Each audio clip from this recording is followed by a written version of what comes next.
शर्मिला जी के दो बेटे थे, बड़ा माधव और छोटा श्यामू। शुरू से ही परिवार में माधव को सबका प्यार ज़्यादा मिला था और इसका कारण ये था कि बहुत लंबे समय बाद घर में कोई छोटा बच्चा आया था, तो पहले बच्चे को सबका प्यार मिला और यही चीज़ें आगे तक चलती रही। हालांकि शर्मिला जी और उनके पति राजेश जी अपने छोटे बेटे श्यामू को भी उतना ही प्यार करते थे जितना अपने बड़े बेटे को, लेकिन फिर भी श्यामू को कहीं ना कहीं दूसरों के सामने ये महसूस होता ही था कि सब लोग उसके बड़े भाई को ज़्यादा प्यार करते हैं और उसे कम। लेकिन जब भी श्यामू के लिए कोई कुछ कहता तो उसके माँ बाप आगे बढ़कर खुद ही जवाब दे दिया करते और श्यामू की तरफदारी किया करते थे। इससे श्यामू अपने माँ बाप के और ज़्यादा करीब था, जबकि माधव हमेशा से अपने सभी रिश्तेदारों के आसपास घूमता रहता था, लेकिन अपने माँ बाप से अधिकतर ही दूर रहता था।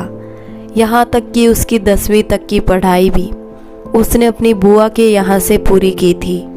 लेकिन अब शर्मिला जी और राजेश जी ने माधव को अपने घर वापस बुला लिया था और उसकी बुआ को भी ये कह दिया था कि आगे की पढ़ाई माधव यहीं करेगा। माधव को अब अपने माँ बाप के पास रहना बिल्कुल भी नहीं भाता था, क्योंकि वो अपनी बुआ के पास शहर में रहता था, इसलिए उसे गांव की ज़िंदगी बिल्कुल भी रास नहीं आती थी।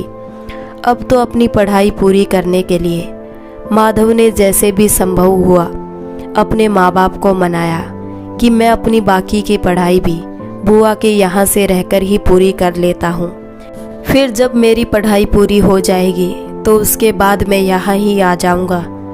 जब बेटे ने बहुत जिद की तब भी उसके माँ बाप तो नहीं भेजना चाहते थे, लेकिन दादी दादा ने अपने पोते की तरफदारी की और आखिरकार माधव को फिर से शहर भेज दिया गया।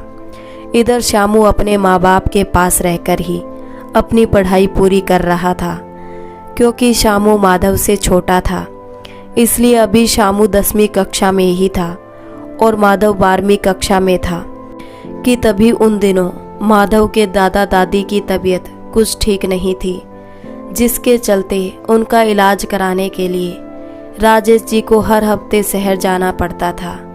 और आज भी वो अपने पिताजी को साथ लेकर अस्पताल ही गए हुए थे कि अस्पताल से वापस लौटते वक्त उनकी गाड़ी का एक्सीडेंट हो गया और वो इस दुनिया को छोड़कर चल बसे।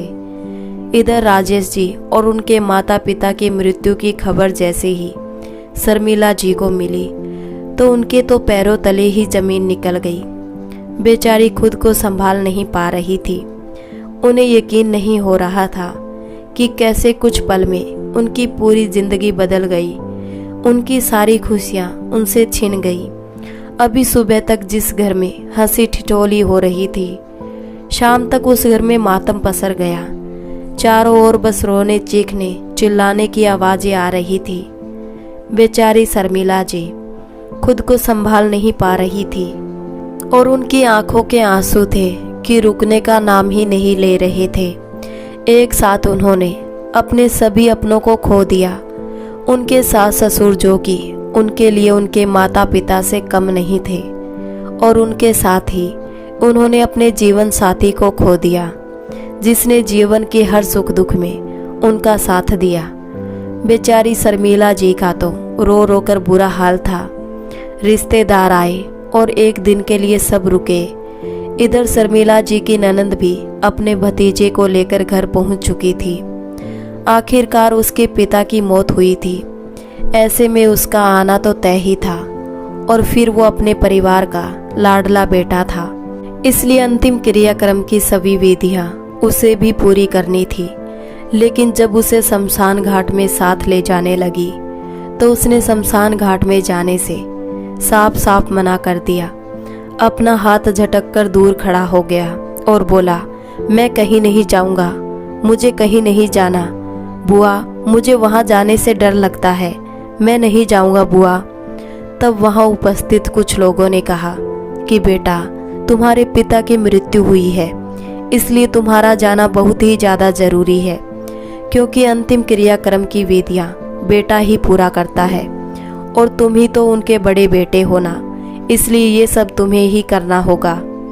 तब वो बोला, मुझे नहीं पता कि ये कौन करेगा कौन नहीं, मुझे बस इतना पता है कि मैं नहीं करूँगा ये सब, मुझसे नहीं होगा, जैसे ठीक लगे आप वैसा करो, किसी से भी करवा दो, पर मैं नहीं जाऊँगा। इतना कहकर वो दौड़कर अंदर चला गया। ये सब देखकर शर्मिला जी स्तब्ध रह गई और रोने लगी कि उनका बेटा अपने पिता की आखिरी यात्रा में भी शामिल होने को तैयार नहीं है। अब सब लोग सोचने लगे कि माधव ने तो हाथ झाड़ दिए, अब राजेश जी के अंतिम क्रियाक्रम का क्या होगा, कौन करेगा। तभी शामू आगे बढ़कर अपनी आंखों के आंसू पोंछता हुआ बोला, काका मैं करूँगा अपने पापा का क्रियाक्रम, मुझे बताइए कि सब कैसे करना है। मैं उनका बड़ा बेटा तो नहीं, लेकिन मैं भी उन्हीं का बेटा होना, तो क्या मुझे हक नहीं है कि मैं अपने पापा की आत्मा की शांति के लिए कोई भी पूजा पाठ कर सकूं। तब शामू ने अपने पापा का अंतिम क्रियाक्रम किया। ये सब देखकर शर्मिला जी आश्चर्यचकित थी। एक तो वैसे ही उन पर मुसीबतों का पहाड़ टूट पड़ा था, वो खुद को संभाल नहीं पा रही थी और इस मुसीबत भरे समय में अपने बेटे का ऐसा बर्ताव उनकी कल्पना के परे था। लेकिन कुछ लोगों ने उन्हें समझाया कि कोई बात नहीं, माधव अभी छोटा है, बच्चा है, डर गया होगा शमशान के नाम से, इसलिए ऐसा कह दिया। तुम परेशान मत हो, धीरे धीरे सब समझ जाएगा। सभी रिश्तेदार दिन भर रहे, लेकिन उसी दिन सब वापस चले गए। अब घर में शर्मिला जी, उनके दोनों बेटे और आस पड़ोस के कुछ व्यक्ति थे। शर्मिला जी खुद को समझाने का बहुत प्रयास कर रही थी, लेकिन फिर भी वो समझ नहीं पा रही थी कि आखिर उनका बेटा अपने ही पिता का अंतिम क्रियाक्रम करने से कैसे मना कर सकता है। आखिर श्याम भी तो छोटा है, जबकि वो तो माधव से भी छोटा है, लेकिन फिर भी उसने आगे बढ़कर अपना फर्ज निभाया, अपने पिता की चिता को आग दी। यदि चाहता तो श्यामू भी माधव से पहले डरकर बैठ जाता, लेकिन उसने अपना फर्ज निभाया। अपना फर्ज निभाते हुए उसने अपने डर को पीछे छोड़ दिया और इधर माधव डर का बहाना लेकर अपने कमरे में बैठ गया। दुख, परेशानी और चिंता के साथ साथ समय चले जा रहा था और समय के साथ साथ शर्मिला जी का दुख, उनकी परेशानियां और चिंताएं दिन प्रतिदिन बढ़ती जा रही थी। जब राजेश जी का अंत संस्कार हो गया, उसके बाद सब लोग अपनी जिंदगी में फिर से पहले की तरह व्यस्त हो गए और इधर बड़ा बेटा अपनी बुआ के पास चला गया, इधर श्यामू अपनी माँ के पास ही था। अब बेचारी शर्मिला जी क्या ही करती समझ नहीं पा रही थी, क्योंकि राजेश जी के रहते उन्होंने कभी घर के बाहर कदम नहीं रखा। फिर एकदम से सब कुछ कैसे कर पाती। घर का खर्चा चलाने के लिए भी उनके पास 1 रुपया नहीं था। वो तो शुक्र है ईश्वर का कि उन्हें राजेश जी के बैग में कुछ पैसे मिल गए, जो शायद वो बैंक में जमा कराने वाले थे, लेकिन अभी तक किए नहीं थे। उन्हीं पैसों की बदौलत अभी तक उनके घर का खर्चा चल रहा था, लेकिन आगे के लिए भी तो सोचना जरूरी था ना। हमेशा के लिए तो वो पैसे नहीं रह सकते। तो बस यही सब सोचते हुए शर्मिला जी ने श्यामू को अपने साथ लिया और खुद ही काम करने में जुट गई। उन्होंने फोन करके माधव को गांव बुलाने के लिए कहा। उन्होंने कहा कि बेटा, अब तो तेरे पिता भी नहीं रहे, मैं अकेली क्या क्या करूंगी, तू ही मेरा सहारा है और अभी तेरा भाई बहुत छोटा है, तू भी गांव ही आ जा। तीनों माँ बेटे मिलकर कुछ ना कुछ तो कर ही लेंगे, कम से कम इतनी परेशानी नहीं झेलनी पड़ेगी। कुछ तुम करना, कुछ मैं करूंगी, तीनों माँ बेटे मिलकर अपना जीवन गुजार लेंगे। माधव ने फोन पर साफ साफ कह दिया, देखो माँ, मुझसे गांव के खेतों के काम नहीं होते, मैं कोई काम नहीं करूंगा, पहले ही कह देता हूँ, मैं बुआ के पास ही रहूंगा। लेकिन इधर ये सब बातें सुनकर माधव की बुआ सोचने लगी कि अब वो उसे कैसे पढ़ाएगी, क्योंकि जब तक माधव के पिता जीवित थे तो वो माधव का हर महीने का खर्चा अपनी बहन को भेज दिया करते थे। लेकिन अब तो माधव के पिता भी नहीं रहे, तो वो कैसे अपने भतीजे को पढ़ाएगी। उसने माधव को कहा कि अब माधव को गांव में रहना चाहिए, अब वो उसे और अपने पास नहीं रख पाएगी। माधव के पास और कोई रास्ता नहीं रहा, तो वापस गांव अपनी माँ के पास आ गया। लेकिन वो पूरे दिन बस पड़ा रहता और इधर शामू अपनी माँ का खेतों के काम में हाथ बटाता। अपनी खेती बाड़ी का काम वे संभालते और उसके बाद शामू स्कूल में पढ़ने के लिए जाता। पढ़ाई के बाद जो भी समय बचता वो खेतों के काम में लगा दिया करता। और काम के चलते इस साल शामू की पढ़ाई में बहुत नुकसान भी हुआ। इस बार का उसका रिजल्ट हर बार से बेकार रहा। शामू अपने स्कूल में प्रथम आता था, लेकिन इस बार तो वो केवल पास ही हो सका। शर्मिला जी ने शामू की पढ़ाई में इतना नुकसान होते देखा तो उन्होंने शामू को खेतों के काम से बिल्कुल अलग कर दिया और कहा कि वो पढ़ाई पर ध्यान लगाए और काम की चिंता ना करे। शर्मिला जी खुद सब संभाल लेगी। लेकिन फिर भी शामू ने अपनी माँ को बिल्कुल अकेला नहीं छोड़ा। अब उसने अपनी पढ़ाई के साथ साथ काम के लिए भी समय दिया और समय का सदुपयोग किया। शामू ने अपना जरा भी समय फालतू चीज़ों में बर्बाद नहीं किया और इधर माधव कुछ करता ना धरता, बस घर में पड़ा रहता। अब तो उसकी 12वीं भी पास हो चुकी थी और उसे कॉलेज में एडमिशन कराने के लिए पैसे चाहिए थे।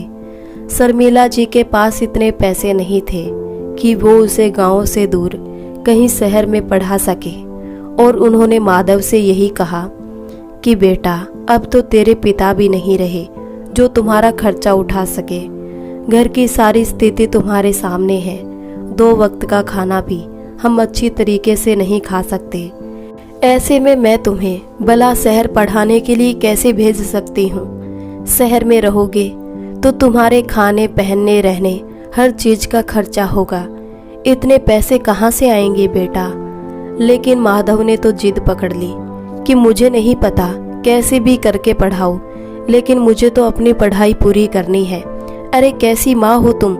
अपने बच्चों को पढ़ाना लिखाना तो हर माँ बाप का फर्ज होता है, लेकिन तुम तो अपना फर्ज ही नहीं निभा सकती हो। माधव ने जब इतना कहा तो शामू पहली बार अपने भाई से तेज आवाज में बोला, और शामू कुछ कहता उससे पहले ही शर्मिला जी ने उसका मुंह बंद करवा दिया और उसे डांटते हुए बोली, शामू, अपने संस्कार मत भूल। ये तेरा बड़ा भाई है और मैंने तुझे ऐसे संस्कार नहीं दिए कि तू अपने बड़े भाई से इस तरह से बात करे। माफ़ी मांग अपने भाई से। शामू ने भी माँ की बात मानते हुए अपने भाई से माफ़ी मांग ली और शामू ने माँ से कहा कि जैसे आपको ठीक लगे वैसा कीजिए, लेकिन जो भी करे सोच समझ कर करना माँ। शर्मिला जी आखिरकार अपने बेटे की जिद के आगे हार गई, क्योंकि अपनी इस जिद को मनवाने के लिए माधव ने 2 दिन तक कुछ नहीं खाया। कम से कम अपनी माँ के सामने तो नहीं खाया। पीछे खाना खाने के बाद वो अपनी माँ के सामने भूखा होने का दिखावा करता रहा, और शर्मिला जी बेचारी अपनी ममता के चलते अपने बेटे की इन चालाकियों को समझ नहीं पाई और ना ही अपने बेटे का दुख देख पाई। जब उन्हें लगा कि उनका बेटा 2 दिन से भूखा है और उसने कुछ नहीं खाया, तो उन्होंने माधव को खाना खिलाते हुए कहा कि ठीक है, अगर तू शहर में पढ़ना चाहता है तो मैं तुझे शहर में ही पढ़ने के लिए भेजूंगी, पर जिद मत कर बेटा, खाना खा ले, वरना तेरी तबीयत खराब हो जाएगी। इस बात को सुनकर माधव बहुत खुश हुआ और अपनी माँ के हाथ से खाना खा लिया। अब तो माधव ने शहर में एडमिशन ले लिया। इधर शर्मिला जी दिन रात खेतों में लगी रहती। उनकी जितनी खेती थी उसके अलावा वे दूसरों के खेतों में भी मेहनत मजदूरी करने लगी, ताकि माधव की पढ़ाई के लिए ज़रूरत वाली सभी चीज़ें उसे दिला सके। इधर शामू अपनी माँ की खेती बाड़ी करने में पूरी मदद करता। उसके बावजूद पूरी रात पढ़ाई करके वो अच्छे अंकों से पास होता। शर्मिला जी मेहनत से कमाए हुए अपने रुपयों को लेकर अपने बेटे माधव के पास शहर में पहुंची, और जो कॉलेज माधव ने अपने लिए चुना था उस कॉलेज में जाकर माधव की फीस जमा करवा दी। साथ ही माधव के रहने सहने का भी इंतजाम कर दिया। माधव हॉस्टल में ही रहने लगा। शर्मिला जी अपने बेटे को हॉस्टल में छोड़कर फिर से गांव वापस चली गई। शर्मिला जी माधव को एक छोटा सा कीपैड फ़ोन देकर आई थी जिससे वो उनसे बात कर सके, लेकिन लगभग 6 महीने बाद ही माधव के फ़ोन आने बंद हो गए। यदि शर्मिला जी अपनी तरफ से कर लेती तो बात हो जाती, वरना तो माधव अपनी तरफ से कभी फ़ोन नहीं करता। शर्मिला जी 6 महीने बाद अपने बेटे से मिलने के लिए उसके हॉस्टल पहुंची। साथ में अपनी गठरी में 2 डिब्बे रखे, एक में लड्डू और एक में पपड़ी बनाकर अपने बेटे के लिए लेकर आई थी। हॉस्टल में पहुंची तो गार्ड ने नाम पूछा। शर्मिला जी ने अपने बेटे का नाम लेकर उनसे कहा तो गार्ड ने उन्हें अंदर जाने दिया। इतनी देर में शर्मिला जी ने देखा कि सामने माधव बैठा हुआ है, वो भी 4-5 लड़कों के साथ, जो कि दिखने में शर्मिला जी को बिल्कुल भी अच्छे नहीं लगे। जैसे ही माधव की नज़र शर्मिला जी पर पड़ी तो वो दौड़ता हुआ दरवाजे पर आया और बोला, अरे आप यहाँ। उसने इधर उधर नज़र दौड़ाई और शर्मिला जी को दरवाजे के बाहर ले आया और बोला, अरे माँ आप यहाँ क्यों चली आई, वो भी बिना बताए। तब शर्मिला जी बोली, बेटा क्या करूँ, तुझे तो मेरी याद आती नहीं, तो मैंने सोचा कि चलो मैं ही हो आती हूँ। पर तू इतना डरा डरा सा क्यों बात कर रहा है, कोई बात हुई है क्या, और तू मुझे बाहर क्यों ले आया। तो माधव बोला, अरे कुछ नहीं माँ, यहाँ औरतों को अंदर नहीं आने दिया जाता ना, इसलिए मैं आपको बाहर ले आया हूँ, और आप खामखा ही मेरे लिए इतनी दूर तक परेशान हुई। माँ कोई काम था क्या आपको यहाँ, या फिर आप केवल मुझसे मिलने के लिए यहाँ आई है। तो शर्मिला जी प्यार से अपने बेटे के सिर पर हाथ फेरा और बोली, बेटा एक माँ के लिए अपने बच्चों को देखने से ज़्यादा ज़रूरी और क्या काम हो सकता है। 6 महीने हो गए तुझे बिना देखे, तो बहुत ज़्यादा मन कर रहा था, इसलिए चली आई। तो माधव अपनी माँ का हाथ पकड़कर धीरे धीरे उनका हाथ नीचे करते हुए बोला, हाँ माँ, पर कोई बात नहीं, जब एक बार मेरी पढ़ाई पूरी हो जाएगी तो फिर आप भी यहीं शहर में आकर रहना और रोज़ मुझे देखना। कहकर हंसने लगा कि तभी उसके कंधे पर किसी ने हाथ रखा। पीछे मुड़कर देखा तो उसके हॉस्टल का ही एक लड़का था। वो लड़का माधव से कहने लगा, अरे माधव तू यहाँ क्या कर रहा है, और ये बुढ़ी औरत कौन है, और इसके हाथ में क्या है। तब माधव बोला, अरे कोई नहीं, तू चलना अंदर, मैं आता हूँ, तुझे सब बताता हूँ। वो लड़का जब बार बार पूछने लगा तो माधव ने अपनी माँ से कहा, आप 1 मिनट रुकिए, और अपने दोस्त को अपनी माँ से थोड़ी सी दूर ले जाकर उसके कान में कहने लगा, अरे यार ये औरत मेरे गांव में मेरे घर का काम करती है, तो मेरी माँ ने इसके हाथ मेरे लिए कुछ सामान भेजा है, बस वही लेकर आ रहा हूँ, तो चल मैं आता हूँ। और फिर अपनी माँ के हाथ से सामान लेकर कहने लगा, माँ आगे से मुझे बिना बताए यहाँ मत आना, क्योंकि यहाँ आकर भी आपको अंदर ना घुसने दिया जाए तो मुझे बहुत बेकार सा लगता है, मैं बस इसलिए कह रहा हूँ, ठीक है, आगे से ध्यान रखना, अब आप जाओ। इतना कहकर माधव ने उन्हें दरवाजे से ही वापस लौटा दिया। शर्मिला जी वहाँ से वापस अपने घर लौटकर आई, लेकिन वो बहुत उदास थी। माधव की बातें उन्हें कुछ सही नहीं लगी, और फिर उन्हें उदास देखकर शामू ने पूछा कि क्या हुआ माँ, तुम इतनी उदास क्यों हो, जब से भैया के पास से वापस आई हो तब से उदास बैठी हो, क्या हुआ, भैया ने कुछ कहा क्या जो इतनी उदास हो। तो शर्मिला जी बोली, कुछ नहीं बेटा, बस मैं यही सोच रही हूँ कि माधव कितना बड़ा हो गया है ना, उसे हमें अपने दोस्तों से मिलवाने में भी कितनी शर्म आएगी। मैंने तो सोचा ही नहीं, और यूं ही बिना सोचे समझे मैं वहाँ चली गई। उन्होंने शामू को ज़्यादा कुछ तो नहीं बताया, लेकिन उनकी बातों से शामू को भी लगा कि कुछ तो बात अजीब ज़रूर है। अब वास्तविकता ये भी थी कि शर्मिला जी ने माधव की बातें सुन ली थी, जब वो अपने फ्रेंड से कह रहा था कि ये हमारी काम वाली है, जो हमारे घर में काम करती है, इसलिए बहुत उदास थी। लेकिन इसमें भी उन्होंने अपने बेटे को गलत नहीं समझा, बल्कि खुद को ही समझाया कि वो इतने बड़े कॉलेज में पढ़ता है, कितने अमीर बच्चे वहाँ पढ़ते होंगे। अब उसे हम ऐसे हालात में दिखेंगे तो हमें ऐसे हाल में देखकर उसे शर्मिंदगी तो महसूस हुई होगी ना, बस इसलिए झूठ बोल दिया होगा।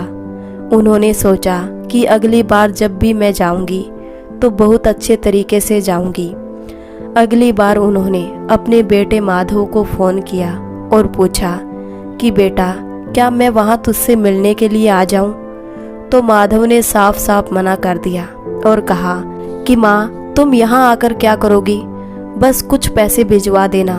शर्मिला जी उदास तो हुई, लेकिन कुछ कहा नहीं। उन्होंने माधव को पैसे भिजवा दिए।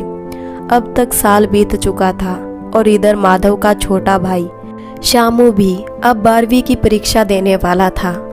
अब शामू ने पढ़ाई में पूरा मन लगा दिया। अपना समय बिल्कुल भी बर्बाद नहीं करता, हर समय पढ़ाई करता रहता और बचा कुचा समय अपनी माँ के साथ खेतों में काम करने में बिताता। और इधर माधव अपने यार दोस्तों के साथ आवारागर्दी करने में लगा रहता। अब माधव दिन प्रतिदिन अय्यास होता जा रहा था और इधर शामू अपनी माँ के लिए और ज़्यादा परवाह करता था। हर वक्त पढ़ाई में लगा रहता। समय बीत रहा था और देखते ही देखते माधव की ग्रेजुएशन पूरी हो गई। लेकिन अब भी माधव अपनी माँ से गांव से पैसे मंगवा रहा, ये कहकर कि माँ, अभी मुझे नौकरी नहीं मिली है, मुझे पैसों की ज़रूरत है। कुछ ही दिनों में नौकरी मिल जाएगी तो सारी समस्या खत्म हो जाएगी। शर्मिला जी भी पढ़ाई पूरी होने के बाद भी बेटे को पैसे भिजवा रही। इधर शामू अपने और अपने बड़े भाई के खर्चे पूरे करने के लिए खेतों में अपनी माँ के साथ लगा रहता। अब शामू ने खेतों में मजदूरी करने के बजाय मजदूरी करवाने का काम शुरू कर दिया था। पूरे साल वो पढ़ाई करता और जब गेहूं और धान की कटाई या बुआई का समय आता तब वो महीने 1.5 महीने तक जी जान से मेहनत करता और पैसे कमाता। अब तक शामू ने अपनी माँ से कुछ नहीं कहा, जबकि वो हर महीने माधव को शहर में पैसे भिजवाती रही।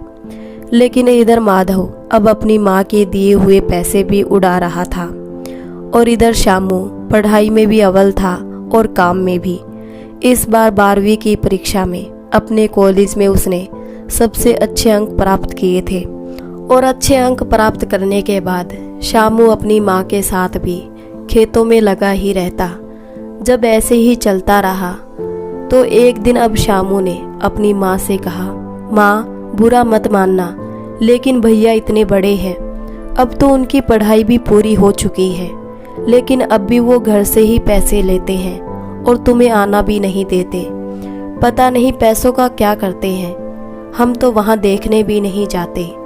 तो अगर मेरी मानो तो एक बार शहर चलकर देखो कि भैया आखिर शहर में पढ़ाई का नाम लेकर कर क्या रहे हैं। एक बार तो चलकर देखना ही चाहिए ना कि भैया कहाँ है और क्या कर रहे हैं। अगर वो 3 साल से वहाँ पढ़ाई कर रहे हैं तो अब तक उनकी नौकरी क्यों नहीं लगी? आप खुद ही सोचो। और भैया ने आपसे कहा था कि वहाँ हॉस्टल में औरतों को नहीं जाने दिया जाता, लेकिन जब आप भैया को छोड़ने गई थी तब तो आपको किसी ने नहीं रोका। माँ, मुझे लगता है कि हमें एक बार चलकर ज़रूर देखना चाहिए, बाकी जैसा आपको ठीक लगे। इतना कहकर शामू अपने कमरे में जाकर अपनी पढ़ाई करने लगा और इधर शर्मिला जी सोच विचार में डूब गई।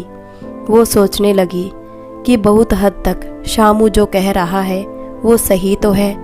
और फिर शामू की बातों को सोचते सोचते शर्मिला जी के दिमाग में सारी बातें घूमने लगी। शुरू से लेकर अब तक उन्हें लगा कि एक बार उन्हें चलकर ज़रूर देखना चाहिए, आखिर माधव कर क्या रहा है। उन्होंने अगले दिन माधव को फ़ोन किया और उससे कहा कि वो अपना पता दे, क्योंकि शर्मिला जी शहर में उससे मिलने जाना चाहती थी। लेकिन माधव ने अपनी माँ की बात को टाल दिया और कहा कि माँ, तुम यहाँ मत आओ। तुम यहाँ कहाँ आओगी? तुम परेशान मत हो, मैं नौकरी ढूंढ रहा हूँ और अब मैंने हॉस्टल छोड़ दिया है। मैं अपने दोस्तों के साथ एक कमरे में रहता हूँ। एक कमरे में ही कई लड़के रहते हैं। तो अब तुम यहाँ कहाँ आओगी माँ? इसलिए जब मैं नौकरी ढूंढ लूँगा और अलग अपना घर ले लूँगा तो तुम्हें यहाँ बुला लूँगा, लेकिन अभी तुम वहीं रहो। अब शामू की भी ग्रेजुएशन का फर्स्ट ईयर शुरू हो गया था और क्योंकि 12वीं में उसके अच्छे नंबर आए थे तो उसे शहर के सबसे अच्छे कॉलेज में दाखिला मिल गया। शर्मिला जी भी इस बात से बहुत खुश थी क्योंकि शामू को स्कॉलरशिप बेस पर ही शहर के सबसे अच्छे कॉलेज में दाखिला मिल गया, जिससे ना तो उन्हें शामू की ज़्यादा फीस जमा करनी पड़ी और ना ही ज़्यादा खर्चा होगा। शामू ने हॉस्टल में रहने के लिए मना कर दिया। कहा कि यहाँ हॉस्टल का खर्चा माँ थोड़ा ज़्यादा है, मैं बाहर ही कहीं रूम लेकर रह लूँगा। उसका खर्चा हॉस्टल के खर्चे से कम पड़ेगा और फिर अपने खर्चे निकालने के लिए मैं कोई पार्ट टाइम जॉब कर लूँगा। अब तो बेचारी शर्मिला जी घर पर अकेली रह गई थी और अब उनकी बच्ची कुछ उम्मीद थी तो उनका बड़ा बेटा, क्योंकि छोटे की तो अभी पढ़ाई चल रही थी, उन्होंने माधव से कहा कि माधव, अब तो तेरी नौकरी लग ही नहीं रही है तो तू वापस गांव क्यों नहीं आ जाता? गांव में आकर अपना काम संभाल ले। खेती बाड़ी का इतना काम है और अब तो शामू भी पढ़ाई के लिए बाहर चला गया है।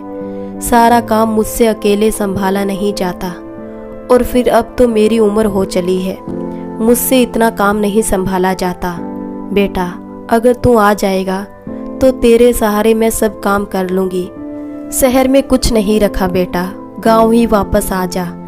इस पर माधव झंझरा कर बोला, अरे माँ, तुम्हें तो मेरा खर्चा उठाना भारी लग रहा है। अगर इतनी ही परेशानी है तो साफ साफ क्यों नहीं कह देती कि अब मैं तेरा खर्चा नहीं उठा पाऊंगी माधव। अपने खाने पीने का खर्चा खुद उठा लूँगा, चाहे कहीं से भी लेकर आऊँ। खुलकर साफ साफ कह दो ना कि आपको अब मैं बोझ लगने लगा हूँ, आपसे मेरा खर्चा नहीं उठाया जा रहा है। शर्मिला जी अपनी सफाई देने लगी कि बेटा, तू मुझे गलत समझ रहा है, मैंने ऐसा कुछ नहीं कहा। अरे भला बच्चे भी कभी माँ बाप पर बोझ होते हैं क्या? मैंने तो बस इसलिए कहा कि तेरी नौकरी नहीं लग रही थी, इसलिए और कुछ नहीं बेटा, तू मुझे गलत मत समझ। इधर शर्मिला जी बोले ही जा रही थी और उधर से उनके बेटे माधव ने फ़ोन कट कर दिया। अपनी कॉलेज की छुट्टियों में जब शामू वापस घर लौटा तो वो अपनी माँ को अपने साथ लेकर शहर की ओर चल दिया, जहाँ उसका भाई पिछले 3-4 साल से कह रहा था। अब सबसे पहले शामू अपनी माँ को लेकर उस हॉस्टल में पहुँचा जहाँ इतने समय से माधव रह रहा था। हॉस्टल में जाने के बाद पता चला कि वो हॉस्टल में नहीं रहा। 1 साल बाद ही उसने हॉस्टल छोड़ दिया था। उसके बाद से वो कहाँ है और क्या कर रहा है किसी को पता नहीं, लेकिन फाइनल ईयर के कुछ स्टूडेंट से बात करने पर पता चला कि उनमें से एक माधव को जानता है और माधव कहाँ रहता है वो ये भी जानता है। दरअसल वो माधव का जूनियर था और माधव से उसकी बातचीत होती रहती थी। जब से माधव हॉस्टल से चला गया उसके बाद से वो कॉलेज भी बहुत कम ही आया करता था। कभी आता तो अपने दोस्तों के साथ आवारागर्दी करता रहता। शर्मिला जी को बहुत बुरा लगा। उन्होंने उस लड़के से पूछा कि माधव कहाँ रहता है। माधव के घर का नया पता लेकर शामू और उसकी माँ दोनों माधव के घर के लिए चल दिए और कुछ समय बाद वे लोग एक बड़ी सी बिल्डिंग में पहुंच गए। बिल्डिंग में जाने पर पता चला कि माधव अपने दोस्तों के साथ यहाँ रहता तो है, लेकिन वो कब आता है कब जाता है ये किसी को नहीं पता। हर वक्त कहीं ना कहीं घूमता रहता है और कई बार तो वो कई दिन तक घर के बाहर ही रहता है। अब शामू और शर्मिला जी क्या करते बेचारे। दोनों उसके घर का पता लेकर उस फ्लोर पर उसी जगह चले गए। जाकर देखा तो वहाँ पर उसके 2 दोस्त थे जो बैठे हुए थे। जैसे ही शर्मिला जी को दरवाजे पर देखा तो वो दोनों शर्मिला जी से बोले, माता जी बताइए क्या काम है। तभी शामू आगे आया और बोला, भैया हमें दरअसल माधव से मिलना है, वो यहाँ है क्या? तब वो लड़के एक दूसरे की ओर देखने लगे।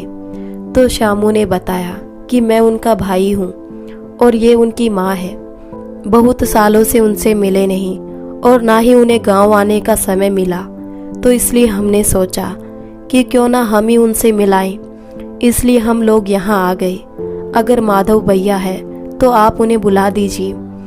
तब उनमें से एक बोला, माधव तो यहाँ नहीं है, लेकिन तुम लोग अंदर आकर बैठ जाओ। हो सकता है कि माधव आज रात घर आ जाए, क्योंकि उसका कुछ पता नहीं है कि वो कब आए कब ना आए। आप अंदर आकर बैठ जाइए।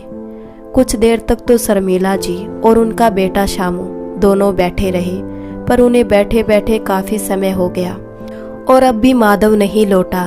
तो शामू ने अपनी माँ से कहा, माँ आप आराम कर लो, मैं यहीं बैठा हूँ। अगर आपका कुछ खाने पीने का मन हो तो बताइए, मैं नीचे जाकर कुछ खाने को ले आता हूँ। शर्मिला जी ने शामू को मना कर दिया और बोली, बेटा थोड़ी बहुत देर में माधव ये आ जाएगा, फिर एक बार उससे मिल ले, और जब वो आ जाएगा तो तीनों माँ बेटे साथ में बैठकर खाना खाएंगे। ये सब सोचकर शर्मिला जी खुश हो रही थी। आखिरकार वो इतने सालों बाद अपने बेटे से मिल रही थी, तो खुश होना तो बहुत स्वाभाविक सी बात है। माधव के दोनों दोस्तों का व्यवहार भी ठीक था। उन्होंने भी माधव की माँ और शामू से अच्छे से बर्ताव किया। अब शाम के समय माधव के दोनों दोस्त शामू और शामू की माँ को लेकर पार्क में टहलने के लिए निकल गए, जिनमें से एक दोस्त घर पर ही रह गया था और एक शामू और शर्मिला जी को लेकर घूमने के लिए निकल गया था, और वे तीनों पार्क में घूम ही रहे थे। तभी शर्मिला जी को कुछ मीठा खाने का मन हुआ। उन्होंने अपने बेटे शामू को मीठा लाने के लिए कहा। वो बोली, शामू बेटा जाकर मिठाई ले आ, क्योंकि खाने के बाद मीठा खाना तेरे भाई को बहुत पसंद है। माधव की पसंदीदा मिठाई है, अगर देखेगा तो बड़ा खुश हो जाएगा। जा जाकर ले आ। माधव का दोस्त और शामू दोनों मिठाई लेने चले गए। इतनी ही देर में वहां माधव आ पहुंचा। पार्क में अपनी माँ को अचानक अपने सामने देखकर माधव चौंक गया। वो समझ नहीं पाया कि अचानक उसकी माँ यहाँ कैसे पहुँच गई।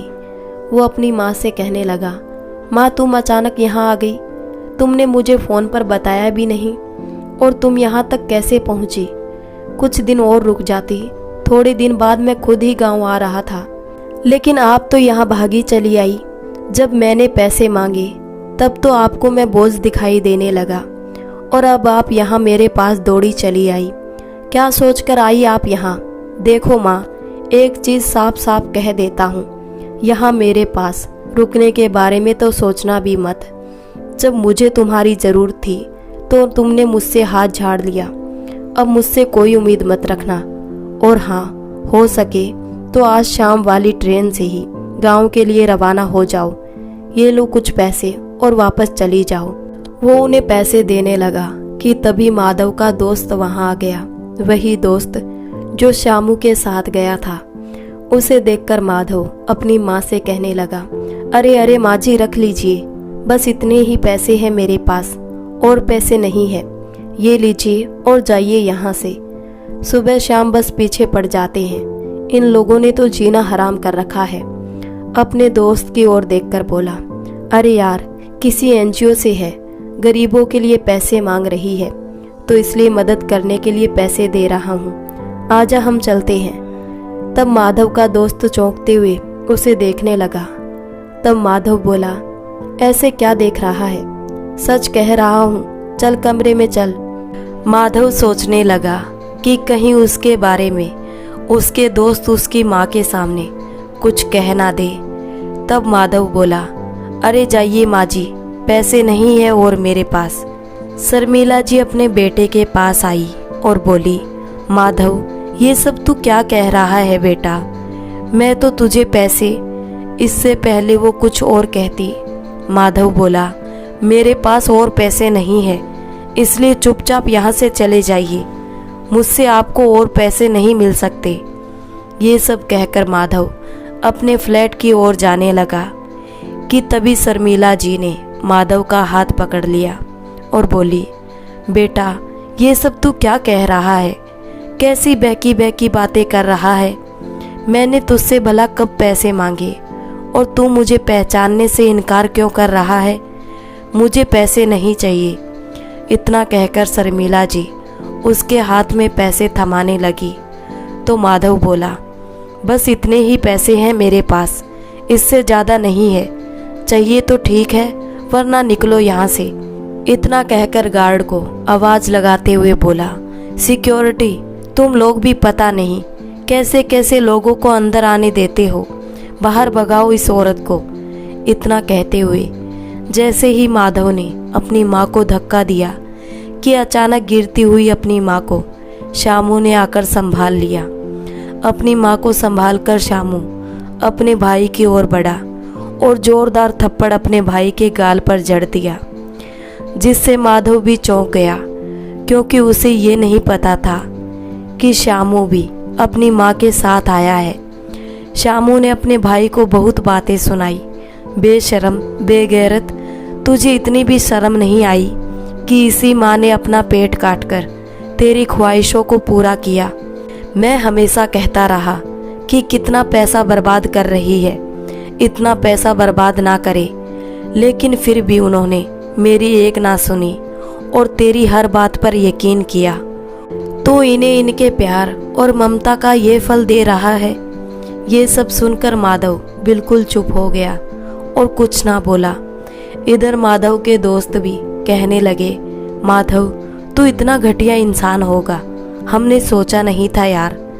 शामू अपनी माँ को अपने साथ लेकर चला गया और साथ ही अपने भाई को ये कहकर गया कि तुझे शहर की ज़िंदगी और यहाँ के लोग बहुत पसंद है ना, तो आज के बाद मेरा और मेरी माँ का तुझसे कोई रिश्ता नहीं है। आज के बाद ना मैं तुझे जानता हूँ ना मेरी माँ, हम पर तेरा अब कोई अधिकार नहीं। इतना सब कहकर शामू वहाँ से चला गया और अपनी माँ को अपने साथ ही लेकर चला गया। थोड़े समय बाद शर्मिला जी ने शामू की शादी गांव की ही एक सीधी सादी समझदार लड़की से करवा दी। अब अपने बेटे बहू के साथ गांव में खुशी खुशी अपना जीवन बिता रही है। ना ही अपने बेटे माधव से कभी बात करती है और ना ही कभी वो उन्हें फ़ोन करने की कोशिश करता है। लेकिन आज माधव अपने परिवार को खो चुका है। तो दोस्तों, ये थी हमारी आज की कहानी। आज की कहानी आपको कैसी लगी हमें कमेंट करके ज़रूर बताइए। वीडियो अगर आपको अच्छी लगी हो तो वीडियो को लाइक करके शेयर कर दें। चैनल पर नए हैं तो हमारे चैनल सोशल स्टोरी को सब्सक्राइब करना बिल्कुल ना भूलें। बेल आइकन को प्रेस कर दें ताकि आने वाली वीडियो की नोटिफिकेशन आपको सबसे पहले मिले। आज की वीडियो में बस इतना ही। मिलती हूँ नई वीडियो में एक नई कहानी के साथ। तब तक राधे राधे, जय श्री कृष्णा।